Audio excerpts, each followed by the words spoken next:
Thanks for tuning into my channel, Jones Knows. Today, Jones Knows wood flooring. Winwood Floor & Decor's wood flooring with T21 Sika adhesive. It's the usual crew, me, my sons, and that other guy that doesn't do very much. We started out with some pretty rough concrete today, covered in paint and overspray. We had to scrape it for probably 2 to 3 hours to get all that overspray off. Glue does not stick to paint. It's designed to stick directly to the concrete. If you don't scrape it off, what will happen is the glue will stick to the paint. Eventually the paint will release, taking the floor with it. We're always going to work with chalk lines. Walls aren't straight, chalk lines are. Boards are 5 inches wide. We're going to snap our chalk line at 3 rows, which is 15 inches, adding a 1/4 inch for expansion, so 15 1/4 inches. We'll then lay our glue up to the line, not over the line. We work clean, we don't work messy. If you spread past the line, you will have problems. You will get glue all over the floor, in the joints. They won't close properly. You'll be hating yourself. It'll get messy. You work clean, your life is much easier when you're doing glue down floor. You spread right up to the line, put the excess glue back in the bucket. We like to use rubber mallets. We don't use tapping blocks. You'll see a lot of people using tapping blocks. They damage the edges of the boards, leave little nicks, dings in them. We use rubber mallets so we don't have any issues with the flooring. We lay our boards right up to the line. We then tape all of our rows together so that the floor will not move around. We will then wedge the flooring at the wall as to not have it move around when we do our next row of flooring. We put our wedges at the wall so we can push right off it. You see, we'll pull these boards together with the tape. We'll use our fingers. You just got glue on our finger there. We'll need to wipe that off with our mineral spirits rag because we'll touch the floor and then get it all over, and then we'll be hating life. Flooring glue will hurt finishes on the floor.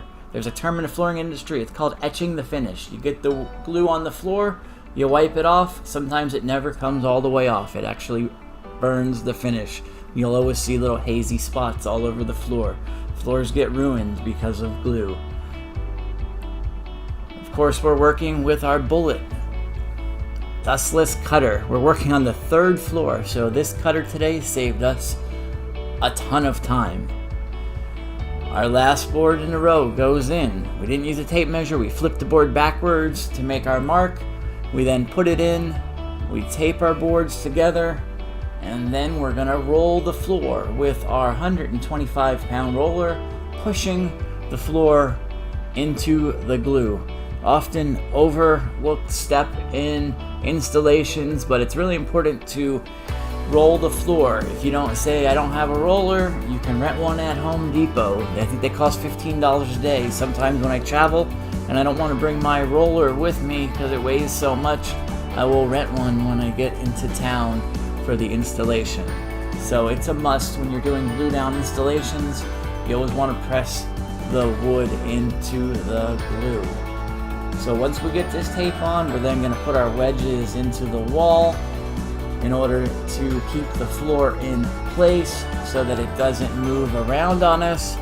You see the wedges there in the wall. That will give us a nice foundation to work off of. Now you see we've laid some boards. Did we forget to lay the glue? No, we didn't. We've dry cut these boards into place so that we can mark our jam cut without the glue on the floor.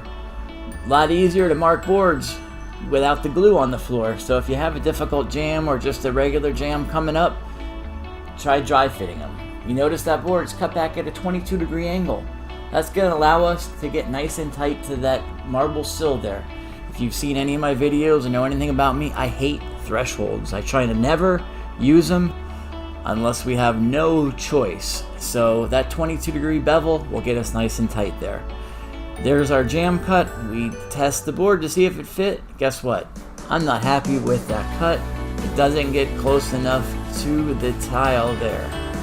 So what we're going to do is we are going to trace the jam with the board in place, and this is going to show us also how far we are under the jam. We've already pre-cut these jams with a jam saw. If you don't have a jam saw, you can use an oscillating cutter to undercut the jam. You never want to cut around them.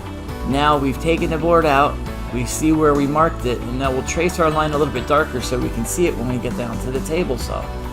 We don't want to go too far into this jam. I've seen floors, or heard floors I should say, that squeak because a board is wedged too tight under a jam and it's pushing up against a nail or a piece of the base, and when someone walks on that board it then squeaks because it's rubbing on something under the jam. So you just want to go a little bit under the jam. So we're ready for our next row. We're going to pick up the pace. Of course, we're going to snap another chalk line because we're never going to do wood flooring without chalk lines. These boards are 5 inches wide. We're going to snap this line at 40 inches so we know that we've spread enough glue to cover the boards and nothing else.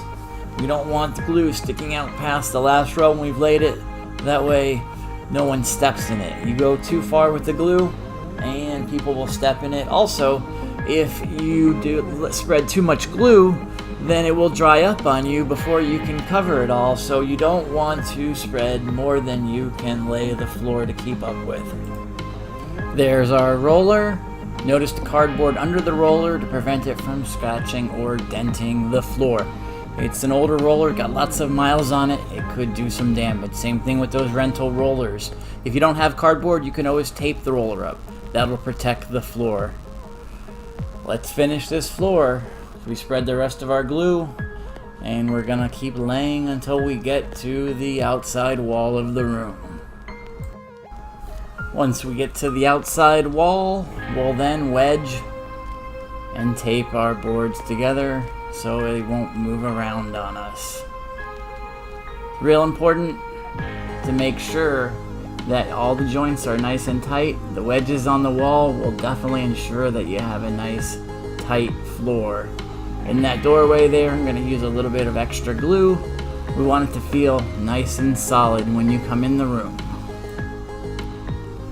Now that the floor is done, we're going to wipe it down. Make sure we've rolled it. We got our wedges in there. We're going to leave the wedges in for a couple hours so it sets up, and then we can put our quarter round on. Here's the view of the floor, all cleaned up. It looks amazing. The customer is super happy like usual, and it looks picture perfect. Now, of course, we've cleaned this whole floor with mineral spirits.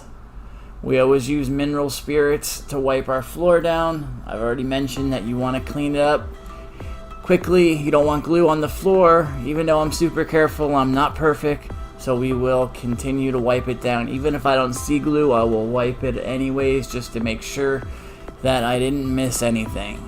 Of course, in the bathroom doorway, as you can see, we've cut this floor in perfect. I didn't use any moldings, so it's nice and tight. Usually leave about a 1/16 of an inch, which I then fill with the dark filler so it looks completely built into the marble sill. A lot of times you won't be able to tell whether the wood or the tile was laid first. Now, in the entry to this room, I had no choice. I had to use a T-molding, so we cut the carpet back. We fill the gap with liquid nails or any construction adhesive.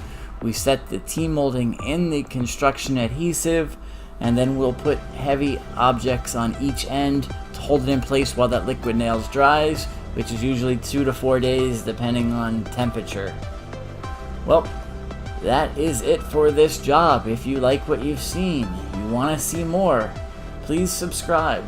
We're just started putting these videos out. We're going to kick it up a notch. We're going to start to show some of the crazy repairs that we're sent out to, some of the high-end installations that we do, and of course, some of the stairs that we do. Stairs are my specialty, and we do quite a few staircases from treads to railings. Plus, we'll show you some of the other stuff that we do in our life, some of the crazy adventures that we go on as well. So ding the bell, subscribe, tune in. You won't be disappointed. And if you continue to watch for a couple seconds, we're going to show you some of the bloopers, the outtakes.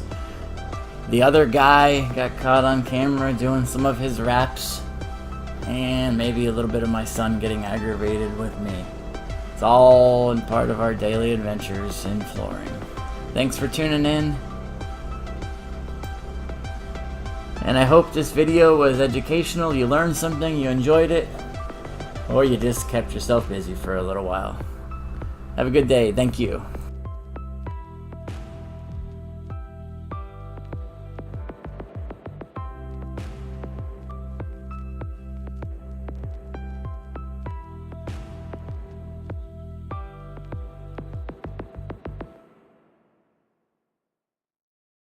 Make sure the floor is clean. And that's how you install. You do a little freestyle. How are you gonna edit this out? All of this. Yeah, you do nothing. I do nothing. You do nothing. Do nothing, Tim. Go do something instead of video recording us all day. I don't Get some work done, man. I just hang out. You're recording us, man. We're trying to work here.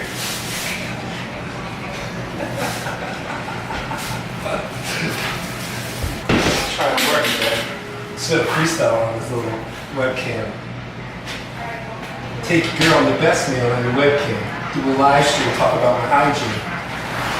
Say it's Def Jam.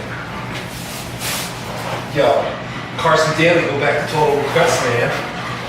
Yo, my farts are... Alright, wait a minute.